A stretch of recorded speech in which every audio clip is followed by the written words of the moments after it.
Yo,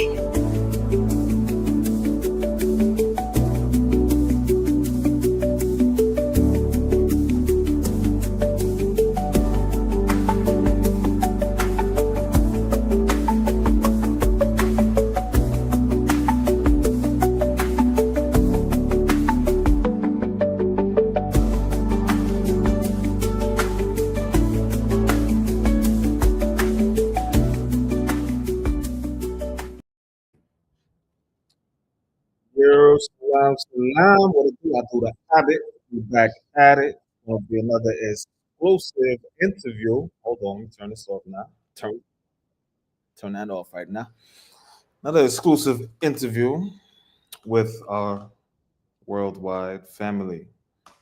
This next interview is with a brother out of the Gambia. All right, West Africa. We're just gonna wait for the brother to get some time up in here. And while we do, we can check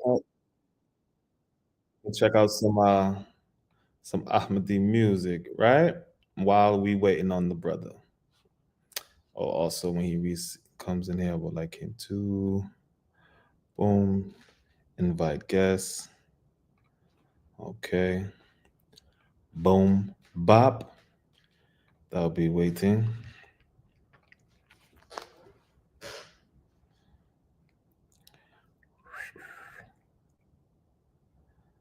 All right, salam alaikum, brother. So once you enter the chat, just click on the StreamYard whoopty wop, and you'll be able to queue up. You can choose to put on your camera and your microphone, and we'll be able to start, inshallah.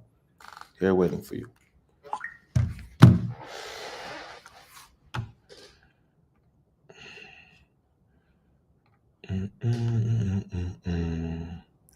All right, while we wait on little bro, check out, you know how we do. We gotta get these Nazims up here, you heard?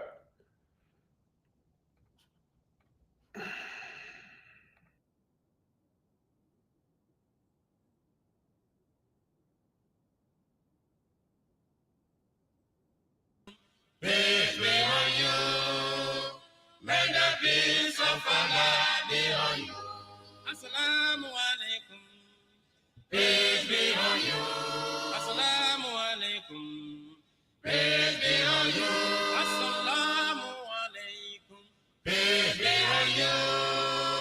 May the peace of Allah be on you. Khalifa Masru Ahmed. Peace be on you. Amirul Mu'minin. Peace be on you. Ahmed Jamaat. Peace be on you. May the peace of Allah be on you. Oh, Muslims. Peace be on you. Oh, Christians. Peace be on you. Entire Ghanaians. Peace be on you. May the peace of Allah be on you. Najina Imaila. Peace be on you. Majesa Salula. Peace be on you. Kodam la Media. Peace be on you. Whoa. May the peace of Allah be on you. Prophet Muhammad. Unto you be peace. Ullah for Rashidin. Unto you be peace. May the Buddha Muhammad. Unto you. Assalamu alaikum, Muhammad Issa. Is that you in the building? Can we get a salam in the chat? Oh, matter of fact, if you're coming onto the StreamYard, I will give you time. No need to text if you're coming right in. That will be fine.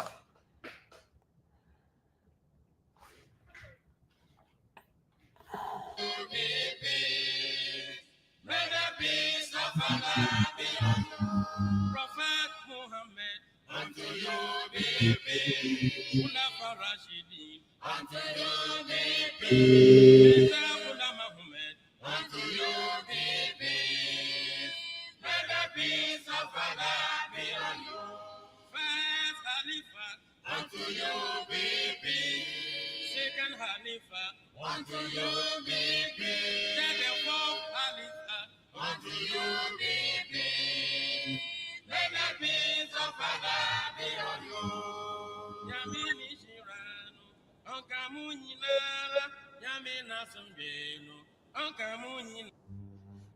When I think about my journey as a Team USA athlete, it shows a lot of parallels to being a student. As an athlete, you are expected.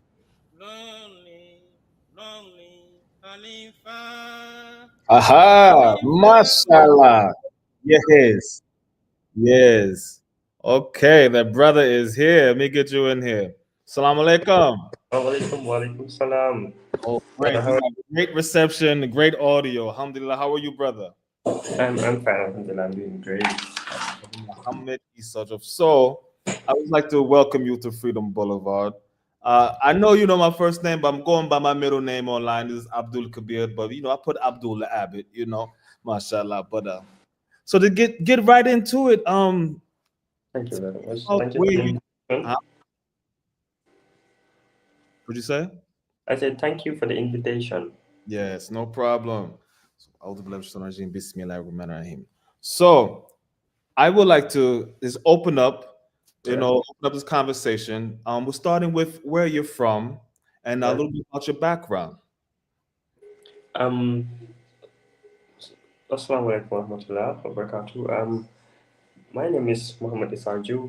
I'm from the Gambia, born and raised in the Gambia. Was born in a village called Bara, which is located in the North Bank region of the country. And my dad was also a missionary. Ahmadi missionary, yes. Missionary of Ahmadiyya, mashallah. So in your country, so are you considered still Senegalese or are you considered Gambian? How does the living situation work out there? Like both countries? So do you have dual citizenship?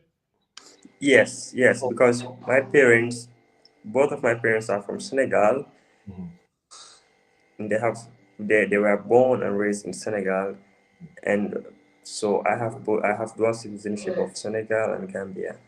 Okay, so you go back and forth to Senegal. Okay, exactly. I do visit Senegal sometimes, but I'm schooling in the Gambia. So, what part of Senegal are your parents from? My dad is from a city called Mbour in Senegal, and my mom is from a village called Ngai Meher in Senegal. But when she was 18, after her mom passed away, she actually moved to another region, which is Chess, and she stayed there with her older sister. But in Bur also, where my dad is from, it's part of the region Chess. Yes. And then my mom later moved to Bur. Okay. So which ethnic group are you from? Which is it okay to say tribe or is it ethnic group? How do they say it there? Yeah, I am part of the series, like my parents, like my dad, he's a Syrian and his surname is Juve. I also take the same surname, so I'm a Syrian and my mom is a Wolof. Oh, Wolof. Oh, yes. So it's a combination of Syria and Wolof. Yes. So rather much information about Syria. I think that's so interesting. But I know the Wolof are just world-renowned, famous. Yeah. Yes, they are actually. So what was it like? Because I'm a convert. I've been Ahmadi since 33, mashallah. But I want to know what's it like growing up Ahmadi? Because I know Senegambia is a very religious, very spiritual place. Yes. It was first of all, I would say that I'm blessed to be born Ahmadi, but it was actually, I would say it is like still hard and challenging because, like you said, Senegambia in general, they are known for for religion and how committed they are in religion. But for us, the Ahmadis, growing up as a born Ahmadi, growing up in a mission house, in a place where everybody knows that our house is a mission, where we live is a mission house. That's where the Ahmadis are with the mosque and everything. Normally there were in my neighborhood there were few Ahmadis. I would say 90% of them were non-Ahmadis, and a lot of them actually have heard different stories, and they have different views, Mm. about us, and like the accusations and stuff like that. That's why even before at the time, some non-Ahmadis, they would actually like skip our mosque, like they will not go to the mosque like in the mission house, and pray in other mosques that are even far from where they live. Though our mosque is closer, they would rather pray in another mosque because we are Ahmadis and they believe that we are kafir.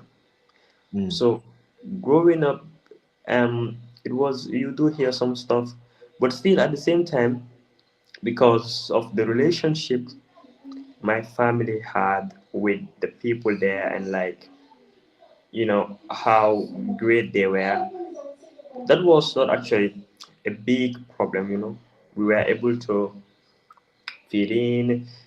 uh, we were close to our neighbors. It was peaceful, and actually they were like, some of them were like family. Okay. Yeah. So, is most of your family Ahmadi? um no, on my mom's side, I would say it's only my mom Mm. that is an Ahmadi. On my dad's side, my dad also, he's from an extended family, and he was the only member, and he had more than 20 siblings, and he was the only member until few years back. One of his younger brothers converted, Oh, and yeah, and he started preaching in Senegal. okay. He's a teacher. Mm. Yes, they are the only Ahmadis in their family. Mm. So my How dad did the was, family treat them when they convert to the true Islam? yeah, when they converted, actually, they were, because they converted when they were in the Gambia. So, Mm. they were far from the family, and because of that, actually, they at that time they didn't have a contact with their family, because it was in the 90s. It was not like today, whereby we have, even though if we are like far from each other, we have phones, we communicate all the time. But at Yes. that time, the communication was not that really effective, like compared to now. And their family, they didn't know, but like when they later find out, they actually like respect that, and Mm. they let them um practice their faith, because even like in their families, some of their siblings also belong to other sects, Mm. different from Ahmadi. And and that's it. Like, even for my dad's older brother, whenever he visits, or whenever a ceremony happens, like whenever my dad have a program or something, he always like let him do it the way that Mm. the Ahmadis like those things. Like, I'll give you an example. For example, when my dad passed, um, when the family were coming for the funeral, actually, he actually like told them that he is an Ahmadi. Mm-hmm. He lived in that country for years, and that's the faith he belongs. They have their own beliefs, they have their own way of doing things. So please, they should like maintain that respect Yes. for him and his family, and for the Jamaat. Mm-hmm. Though they are not an Ahmadi, but like they still respect that. And when they came, actually, they followed. They let us lead like the mission house, the Amir, and all of that. And then they let us do it the way it is supposed to be done in our faith. That's very good, mashallah. So, I want to know the difference. Is there a difference between how people are once they come into the Jamaat from their past sect or whatnot? Because I understand there's different sects, and maybe they've had with Amadou Bamba, and they have other different type of sets. Is it more mystifying these other sets, or is it less logic going on? No offense to anyone, but you know, what is the difference between? Yeah, most of the time, whenever, like when I talk to like, or like converts, like people that actually like convert to Ahmadi, the thing they say like all the time is that like it always for them, because me I didn't experience that because I was a born Ahmadi, but for Yes. them that they belong to another faith before they converted, Mhm. and they always, most of them always say that whenever after converting, it always feels like they were in the dark and now they are brought to light. Ah, yes, Exactly. yes. Exactly. That's how it always feels. They see everything becomes clear to Mhm. them. Their faith become their faith and belief becomes stronger. Mm. So that's the experience they always have, and it actually makes more sense also. Mm. It Yes. actually it makes more sense because because in Africa here, most of the people are, you know, fanatic. Mm. So yeah, so whenever, for example, like us, like most of the people in other sects, they have beliefs of like they do go to Marabu and stuff, but like as an Ahmadi, we don't do all of that, and people do actually like find it crazy. Like how?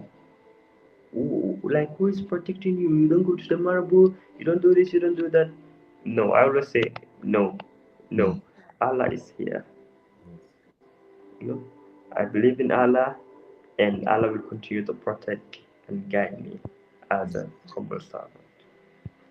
So, I wanted to know. I know we had a conversation before. I thought it was very interesting, because I know that you said there's a lot of fanatics and things of such. But you said Yeah, your what was it, your father or your mother told you about the time in the era where there was a time when your people used to pray for rain or do something for blessings from rain or something like that. Can you explain that for the audience? yeah, yeah. So my dad was actually once explaining that like before, like in their culture, Mm. during the time of his great grandparents, sometimes they can go for almost an year without rain. They can go for like 10, 11 months without rain. And people here in Africa, especially at that time, they depend um, on agriculture for living. Yes. So they need rain. So whenever there is a drought or an outbreak, they will gather some village, some the elderly people in the village, and then they will go in the forest with drums, and then they'll be singing Mm.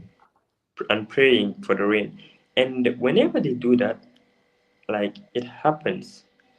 And then Mm. when he told me about the story, actually, and I asked him about, but like, why that doesn't, like, why we don't experience that anymore here? Like, it doesn't happen anymore. And he said that we are not in that era anymore. Mm. We have eras because going back in history, there are a lot of great things like that happen, incredible things that happen. But like now, things like that actually don't really work because Now you like people will not be going deep into the forest and praying and singing for rain. Hmm.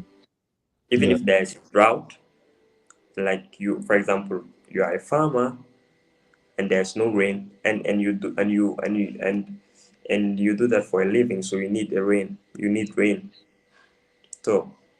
So what are you gonna do? You pray to God and pray for rain. Mm, That's the era we are in. mm. That's the era we are in. And like for there are countries that for like in the UAE, I heard that they do have something called artificial rain. Oh, you Yeah, mean yeah, the rain that we make now? exactly. So technology, the development of technology. So things change over time. People things change. You know, people actually um do actually incredible things, and we grow, we develop, and we change with the Hmm. help of Allah. Yes, yes. I remember coming across there was a certain hadith about praying for rain in such droughts within the era of Muhammad sallallahu alaihi Yeah, wasallam. So I thought that was interesting when you brought that up. So I yeah. was wondering, huh? I'm sorry. Go ahead. I said yeah. So you can see the difference compared to like before when our great grandparents were idol worshippers. Instead Yes. of praying for rain, they'll go to the forest and then they'll be singing and pray and be dancing so that it will rain. They have like some special, you know, um, sayings or spellings for that, but So when we did are not. Al-Islam come into your family and inevitably come? Oh, when did Al-Islam come to Senegambia and then inevitably to your family? Like when was that? Do you know around that time? Sorry, When did people first started learning about the Quran in Senegambia? long time ago, since during the trans-Saharan trade, because the trans-Saharan trade actually brought Islam into Mm, West Africa. When the West African used to trade with the Arabs, mhm. and that was long time. I can't really remember the year, but it was long time ago. Trans-Saharan slave trade you talking about? Not the transatlantic slave trade, but the No, trans-Saharan. So Trans-Saharan. yeah, Trans-Saharan. Yes. yeah. So basically, before actually, the Arabs, they'll Mhm, ride their camels and then they'll bring goods into West Africa and they will trade with us because there was no currency at that time. So they mhm, will exchange goods. mhm, For example, they will bring cowries, gunpowders, and stuff like that, and they will exchange with the West Africans mhm, with gold and others and salt and other stuff. So during that time, that actually brought Islam into West Africa. That's how it started. mhm, And that's when they started to preach. So it was long time ago, mhm. Hundreds and of that's years. the Hundreds of expansion. years, huh? That's been in the Yeah, area. it was long time. Yeah, that's a blessing to have Yeah, so much family, so many du'as for the future children, so many blessings. A blessed area that you are from. I was wondering, so in within your life, what do you feel like is your calling? Would you want to follow into the footsteps of your father? May Allah be pleased with him, or do you have a certain uh, a own thing going on? I would say follow his footsteps, but in a different way. Mm, Yeah. So basically, I would actually like to further my education mm, and actually become. I have a dream of becoming, you know, the first lawyer and politician in my family.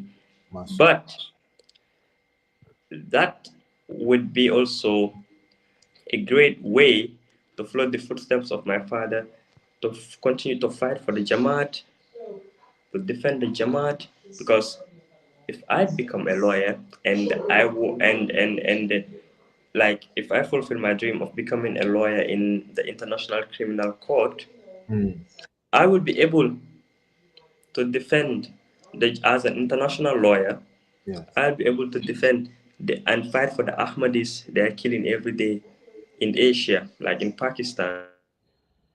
Yeah. And Brother? I would also, Yeah, I'm sorry, brother. Can you repeat I that? think I even if I don't become a missionary,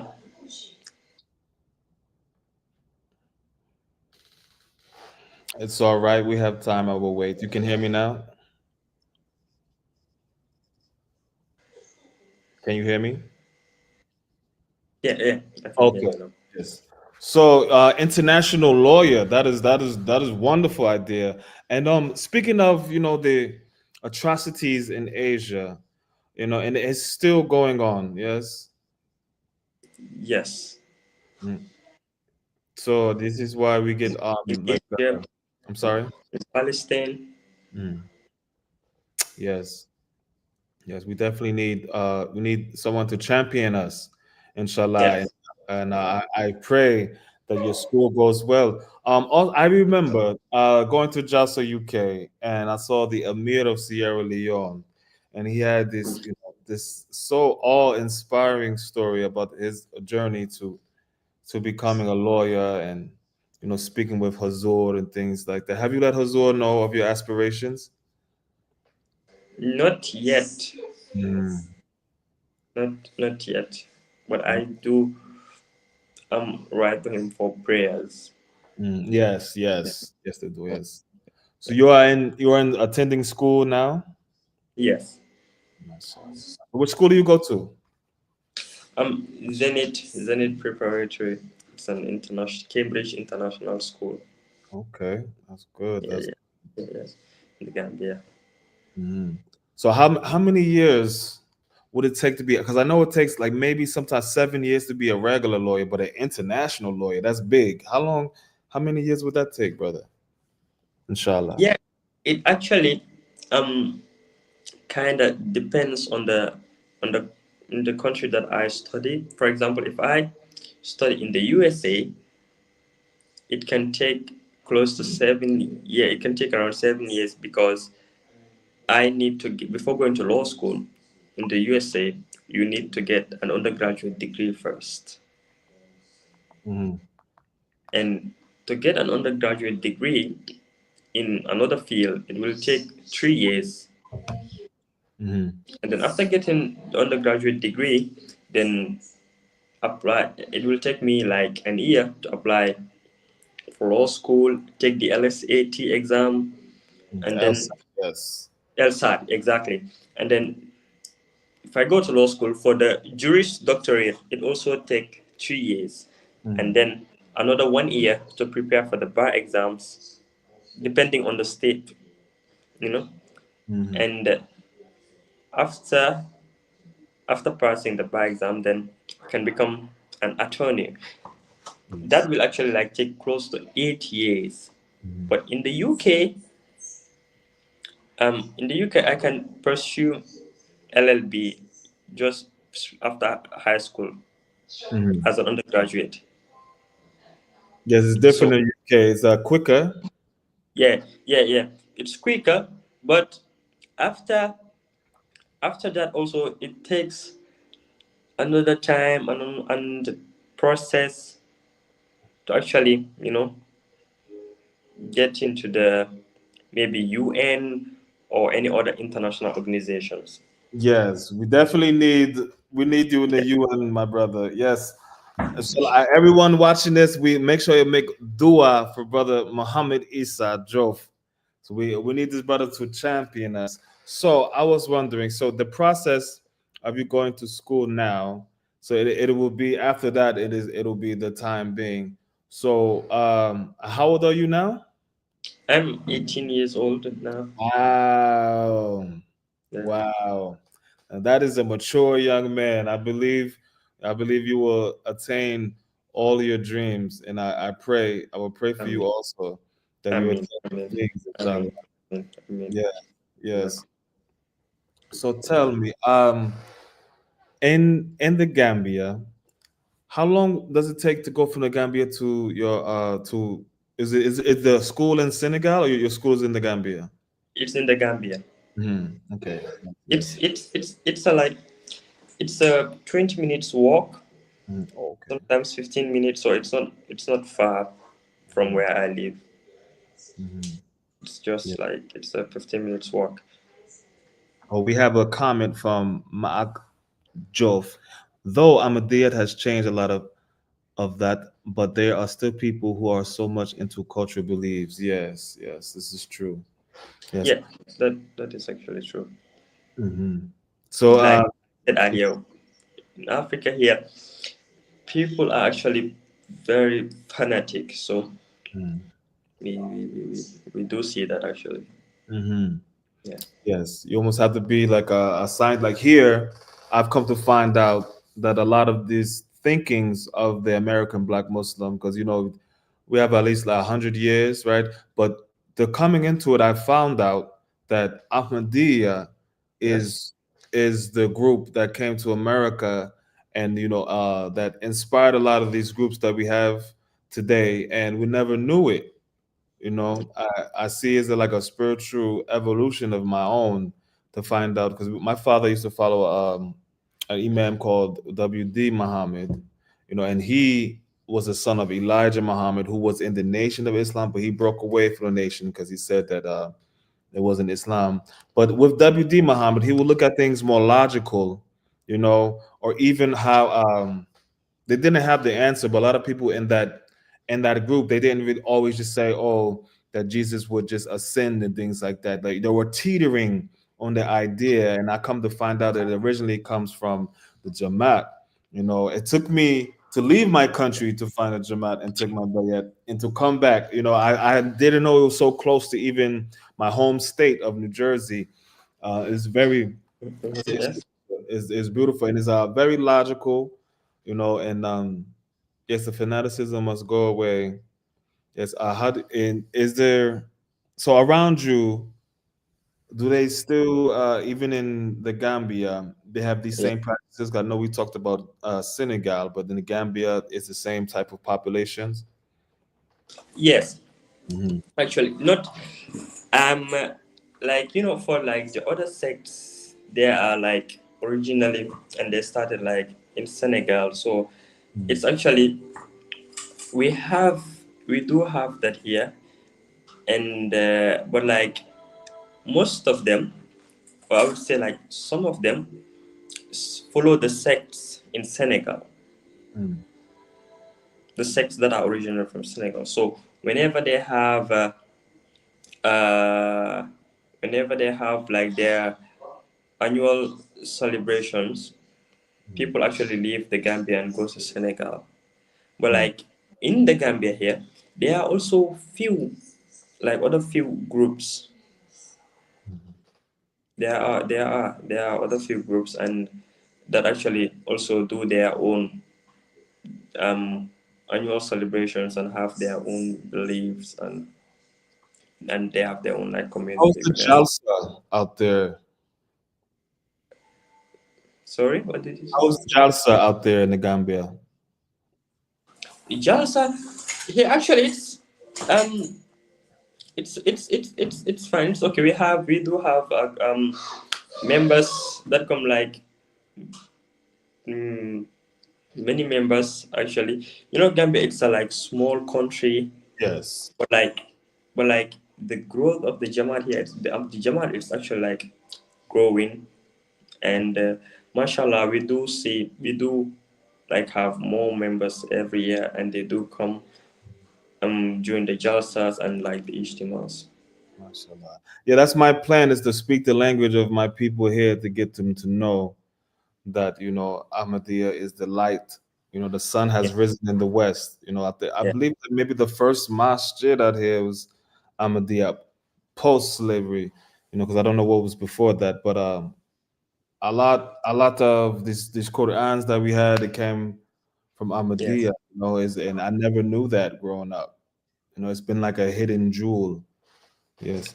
So I'm wondering on this media space. So this is my mission is to spread the word to my people here in America and let them know the constructs of where Farrakhan, Elijah Muhammad, Wafdin Muhammad and Farad Muhammad, where they got these things. Because this is a very cultural lineup that I just spoke of, and even these people they have also caused splinter sects to even have what's called knowledge of self, or to say what is Dajjal. Sometimes they say the white man is the devil, meaning a deceiver.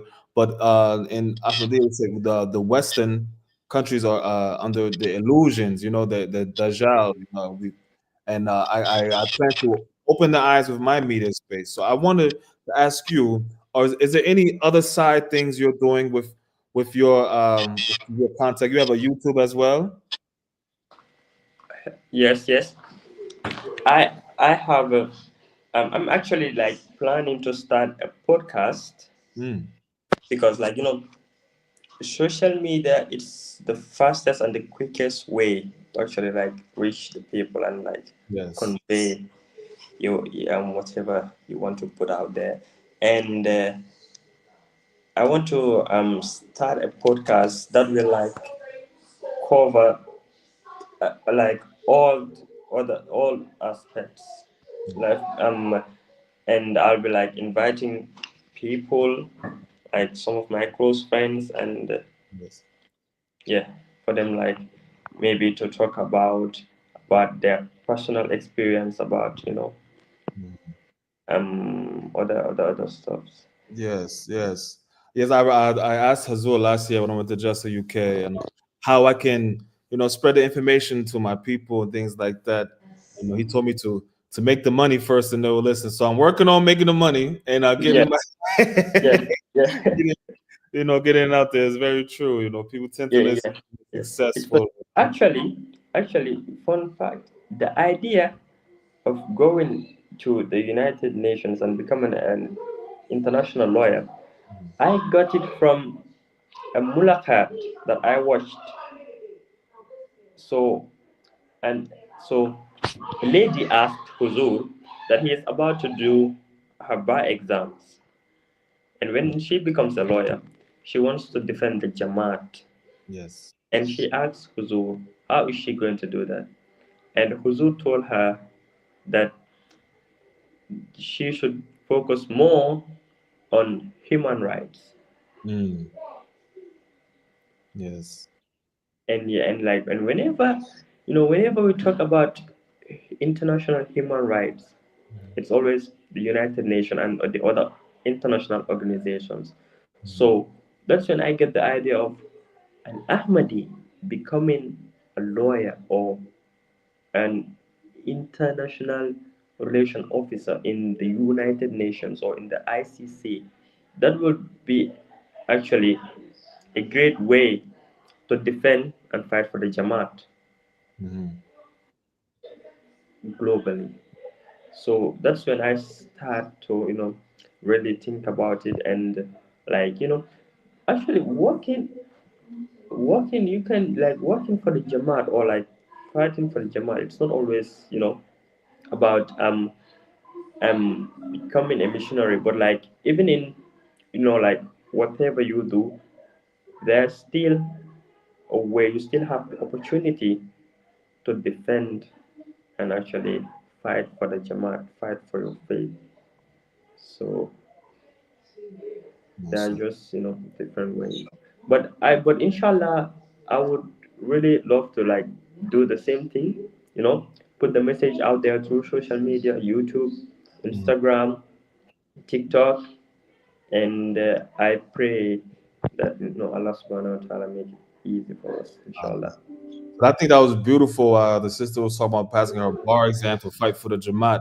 But Yeah, then Khalifatul Mu'minun, he says, humanity. I think that's a beautiful statement, him saying that, yeah, yeah, inshallah, yeah, humanity to focus on, I think that was a beautiful statement. And he yeah. told me I looked so young, he thought I was in school. So I think maybe I need to go back to school as well. And not just put out my information, to my people, but inshallah, may our Inshallah. dreams come true and come to a fruition. Yeah, So you said you will build the podcast. It's not yet. You have a lot of things going on now, though. I know you're in school and things like that. You have to focus yeah, on. yeah. But I'm working on it. Inshallah. Inshallah. Is there anything you would like to say in closing, or if there's any maybe an Instagram you would like people to follow you to maybe see your journey through Yeah. school or your journey to your dreams, and anything you want to plug in, I have 86 subscribers now, mashallah. It's not Oh, much. 86. so yeah, I'm actually on Instagram and YouTube and TikTok. So my Instagram is Moha Isajuf, and if anybody wants to talk, you can contact me there, and I will share the link to my TikTok and YouTube. Okay. Moha as in MUHA. Issa Juf is underscore. It's Exactly. Moha underscore Issa underscore Juf. Yeah, Juf underscore. And yeah, my final message, I would say, um, the world actually, Allah made it beautiful. Everything is beautiful. The humans, the way we think, we are incredible creatures. Mm. So it's not easy actually, and it actually hurts that um we all of us are humans, yes, but we are different. We have different things. We have different ways, you know. Yes. We have different lives, different beliefs. But I, the message I want to put out there is that we should tolerate each other. You know, Yes. um, let's give peace a chance, Mm. and because it hurts when you actually like stay in your house peacefully, and you actually realize that there are some people out there that are fighting for their life, like because of their belief, Mhm. because of their faith. Other people and other sects are practicing their faith peacefully, while other Ahmadis in Pakistan are dying because of their belief. They have the right, actually, Yeah. because Allah made us and Allah owns this world. Allah knows the truth, and it's not actually Mhm. by force for someone to believe what you believe. They have to be convinced, and once someone is convinced about a particular faith or a particular sect, and they actually practice in that faith, it's their choice. Yes. So people should actually, you know, kind of, not kind of, but like we should tolerate each other, spread Mhm. love, radiate positive energy, and give peace chance. The world is, you know, it's beautiful. Our lives are beautiful. So we should not make, and we are just here for a particular time. Yes. So it's actually, let's make the life worth living. We should not like make each or make someone or make each other Mm. question their worth or their reason of being here. We're here for a purpose. Everybody have a purpose in life. Everybody have a dream, but you can't pursue anything or live without peace. Yes. So peace is actually, it's actually the foundation. Mm. A life live living a life without peace, or living in an area whereby you have to, whatever you do, you have to look over your shoulders. That's not, that's why someone else out there is actually living life peacefully. That's not peace. So we should help each other. We should, love each other, and inshallah, I pray and pray for the whole world, and particularly in Palestine, and Yes. our Ahmadi brothers and sisters in Pakistan, for Allah to bring peace, to protect, guide, and help them, inshallah. I mean, inshallah.